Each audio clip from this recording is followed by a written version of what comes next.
Hey guys, welcome back. मैं फिर से आप लोगों के सामने वापस आ चुका हूँ ड्रैगन बॉल काकुमे के मांगा चैप्टर 2 के साथ, जिसका टाइटल है कांसेई एंड काइशी। तो चलो यार चैप्टर को शुरू करते हैं।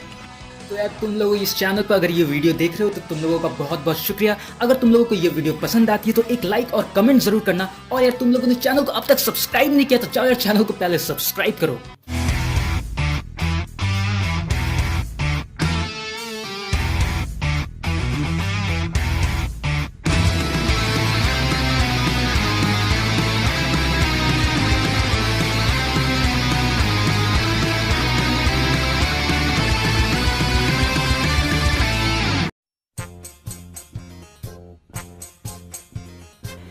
तो यार चैप्टर की शुरुआत होती है एक स्टेटमेंट से जिसमें लिखा होता है a few minutes earlier on Beerus planet. तो यार बीरस के प्लैनेट पे कुछ देर पहले की एक घटना है जिसमें कि वीस और गोकू आपस में बैठे होते हैं और लॉर्ड बीरस भी वहीं पर होते हैं। और वीस गोकू से पूछते हैं, तो अब तुम्हें कैसा लग रहा है गोकू? तुम्हारी जो इस बार फाइट थी लॉर्ड बीरस के साथ वो काफ़ी ज़्यादा आगे तक चली गई थी। और तभी गोकू रिप्लाई करता है, हाँ मुझे पता है, मुझे माफ़ कर दो, बट मैं क्या करूँ, मैं लॉर्ड बीरस को हराने के लिए इतना ज़्यादा एक्साइटेड हो गया था कि मैंने ध्यान ही नहीं दिया कि मैं कितना आगे आ चुका हूँ। तभी लॉर्ड बीरस बोलते हैं, क्या कहा? तुम मुझे हराने का सपना देख रहे हो? बेवकूफ़, तुम होश में तो हो ना? तुम यूं ही बोलते बोलते मर जाओगे यंग मॉर्टल। तभी गोकू बोलता है, वैसे मैं इतना भी यंग अब नहीं रहा। तभी उतने में वीस बोलता है, तो ठीक है उठो गोकू, अब तुम्हें हील करने का वक्त हो गया है। तभी गोकू बोलता है ओके। और तभी गोकू बोलता है, ये मेरे पीठ पे जो इंजरी हुई है लॉर्ड बीरस के अटैक के दौरान, मैं चाहता हूँ इसे मैं रखे रहूँ। मैं इसे तभी हटाऊंगा जब मैं इसी तरीके की इंजरी या डैमेज लॉर्ड बीरस को दे पाऊँ। तभी लॉर्ड बीरस गुस्से में उठते हैं, क्या कहा? Touch me if you can मॉर्टल। तभी गोकू की ये बातें सुनकर वीस हंसने लगता है और तभी देखते ही देखते वीस गोकू को पूरी तरीके से हील कर देता है। तभी गोकू बोलता है कि वाओ, ये तुम्हारा हीलिंग टेक्निक तो बिल्कुल उतना ही इफेक्टिव है जितना कि एक सेंजुबिन। ये तो बड़ी काम आ सकता है हमें बिल्कुल मुसीबत के वक्त पर। तभी वीस बोलता है, क्या कहा? वैसे सच सच बोलूं तो इसे तुम एंजल्स पावर कह सकते हो। तभी कुछ फूलों के पत्ते उनके पास उड़कर आने लगते हैं और उन पत्तों को देखकर वीस बोलता है, ये क्या? Magnolia petals? ऐसा लगता है कि ये सुप्रीम काय का किया धरा है। और तभी पीछे से वीरस चिल्लाकर बोलता है, हाँ और मुझे ये बिल्कुल नहीं पसंद। तभी वीस गोकू से पूछता है, वैसे अब तुम्हारा आगे का क्या प्लान है गोकू? तभी गोकू बोलता है, वेल मुझे एक्चुअली में पता नहीं, सच सच बताऊँ तो। और वैसे भी मेरे पास अब भी एक पावर है जिसे मुझे अभी भी मास्टर करना बाकी है। और तभी गोकू बोलता है, मुझे नहीं लगता कि अल्ट्रा इंस्टिंक्ट से भी ऊपर कोई ताकत है। सबसे पहले तो मैं टूर्नामेंट ऑफ पावर में जिरेन को नहीं हरा पाया उससे, और दूसरी बार मैं लॉर्ड बीरस को भी नहीं हरा पाया।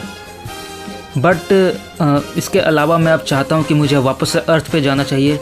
मेरे बच्चे और चीची मुझे याद कर रहे होंगे कि कहीं मैं मर तो नहीं गया। तभी वीस गोकू को अर्थ पे छोड़ने के लिए जा रहा होता है और तभी रास्ते में गोकू वीस से पूछता है कि वैसे वीस, तुमने नहीं बताया अब तक कि तुम्हारे क्या प्लान्स हैं? तभी वीस बोलता है, मुझे कुछ चेक करने के लिए जाना है, मुझे कुछ गड़बड़ सी फीलिंग हो रही है। तभी गोकू बोलता है, क्या? तुम्हें आखिर अब किस बात की चिंता हो रही है वीस? तभी वीस बोलता है, मुझे ऐसा लगता है कि कोई नया इस यूनिवर्स में आ चुका है। अ ट्रिमेंडस फोर्स, एक बहुत बड़ी ताकत है और वो एक ऐसी जगह पर है जहाँ पर वो पहले कभी नहीं था। और ये सुनकर गोकू भी काफ़ी ज़्यादा सीरियस हो जाता है। तभी गोकू वीस के कंधे पर हाथ रख के बोलता है, वीस इसे मुझे हैंडल करने दो। तभी वीस बोलता है, हटाओ अपना हाथ। तभी गोकू उसकी बातों को नहीं मानता। फिर वीस बोलता है, मैंने कहा हटाओ अपना हाथ। तभी गोकू और भी ज़्यादा सीरियस हो जाता है और तभी वीस बोलता है, ये तुम्हारी जॉब नहीं है सन गोकू, जो भी यूनिवर्स में प्रॉब्लम्स चल रहे हैं उसे सॉल्व करना। तभी गोकू बोलता है, हाँ और ऐसा तो जैसे कि पहली बार हो रहा है, प्लीज़ मुझे ये संभालने दो, ऑफ कोर्स ये मेरी ही जॉब है।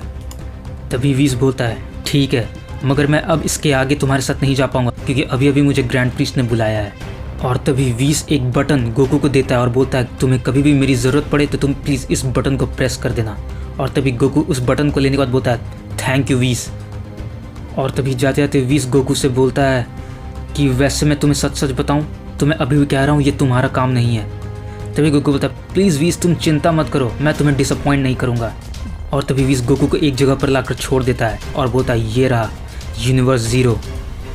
और फिर तभी हमें दिखाया जाता है वापस से ग्रैंड प्रीस्ट के पैलेस में, जहाँ पर मदर ऑफ ऑल एंजल्स सभी एंजल्स से कह रही होती है कि मैंने तुम लोगों को कभी भी अकेला नहीं छोड़ा, मैं केवल तुम लोगों को इसका घटिया पास्ट के बारे में कुछ बताना चाहती हूँ। इसने कई सारे लोगों की जानें ली हैं और वो खुद को अब ओमनी किंग्स के जगह पर मानता है। और तभी ग्रैंड प्रिस्ट खड़े होकर बोलते हैं एनफ, चुपचाप वहीं खड़े हो जाओ। तभी ग्रैंड प्रिस्ट अपनी एनर्जी वेव थोड़ा सा क्रिएट करते हैं और सभी एंजल्स वहाँ पर बैठ जाते हैं। और तभी एक एंजल बोलता है फादर प्लीज़ हमें एक्सप्लेन करो कि ये फीमेल जैसी दिखने वाली एंजल ये आखिर है कौन। तभी ग्रैंड प्रिस्ट बोलते हैं ये बिल्कुल ही एक एंजल है, और इतना ही नहीं, ये आप लोगों की मदर है और ये पूरी तरीके से आप लोगों से झूठ नहीं बोल रही है।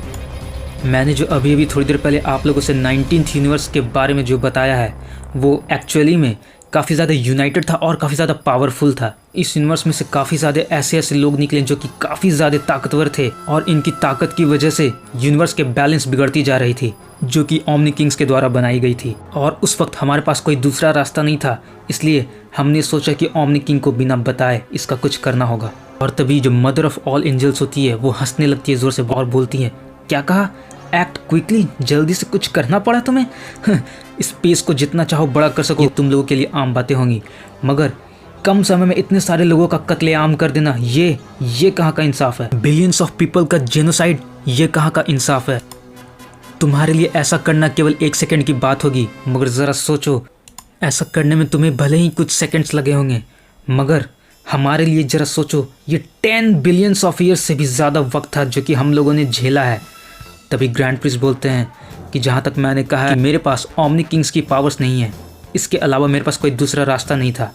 तभी ये सुनकर सारे एंजल्स चौंक जाते हैं और काफ़ी ज़्यादा कंफ्यूज रहते हैं कि आखिर ये दोनों आपस में क्या बातें कर रहे हैं, आखिर ऐसा क्या कर दिया था ग्रैंड प्रिस्ट ने।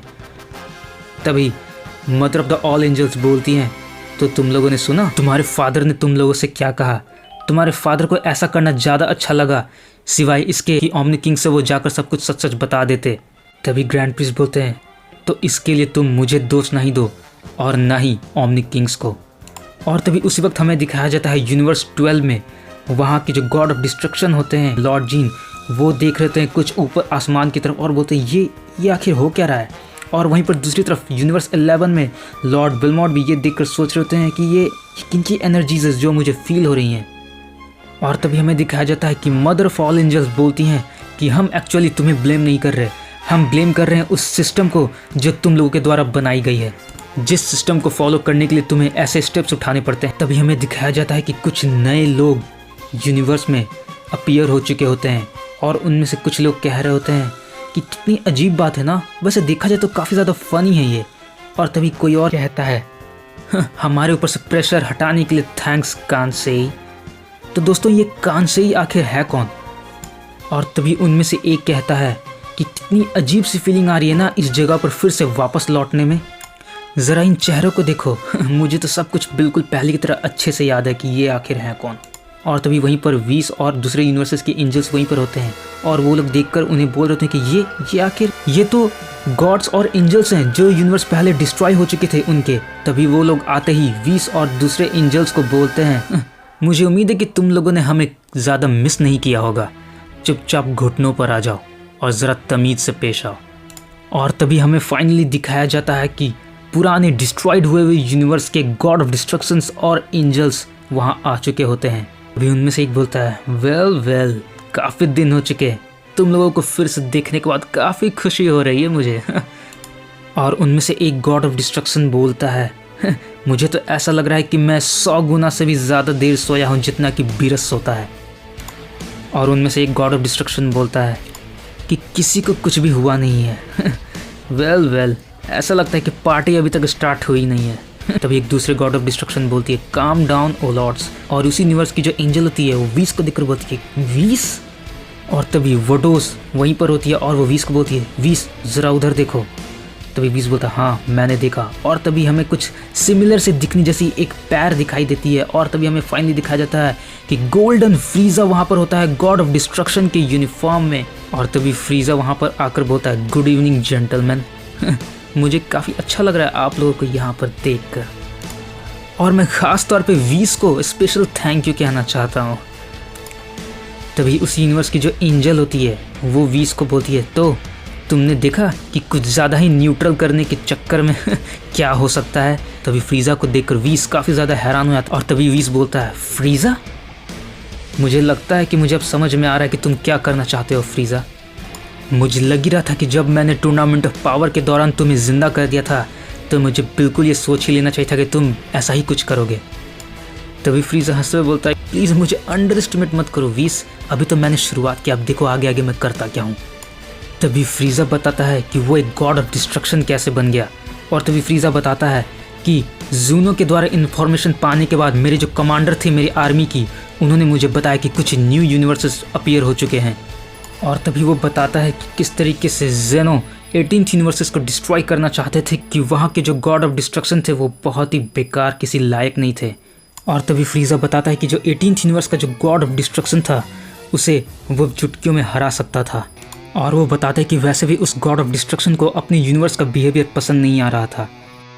और तभी इसी बात का फ़ायदा उठाकर फ्रीज़ा ने उस गॉड ऑफ डिस्ट्रक्शन को 18th यूनिवर्स के गॉड ऑफ डिस्ट्रक्शन को हराया और उसकी पोजीशन को छीनकर खुद वहाँ का गॉड ऑफ डिस्ट्रक्शन बन गया। फ्रीज़ा की ये सारी बातें सुनने के बाद वीस बोलता है, मुझे अभी भी समझ में नहीं आ रहा कि तुम्हें ऐसा करने की क्या ज़रूरत पड़ गई फ्रीज़ा, वैसे भी इसकी कोई चिंता नहीं है, तुम सही कह रहे हो फ्रीज़ा। तभी फ्रीज़ा हंसते हुए बोलता है, कहीं तुम्हें रिग्रेट तो नहीं हो रहा मुझे ज़िंदा करने के बाद। और तभी वीस बोलता है, फ्रीज़ा मैं तुम्हें चेतावनी देना चाहता हूँ, तुम्हें पता भी नहीं कि तुम कौन सी गलती करने जा रहे हो।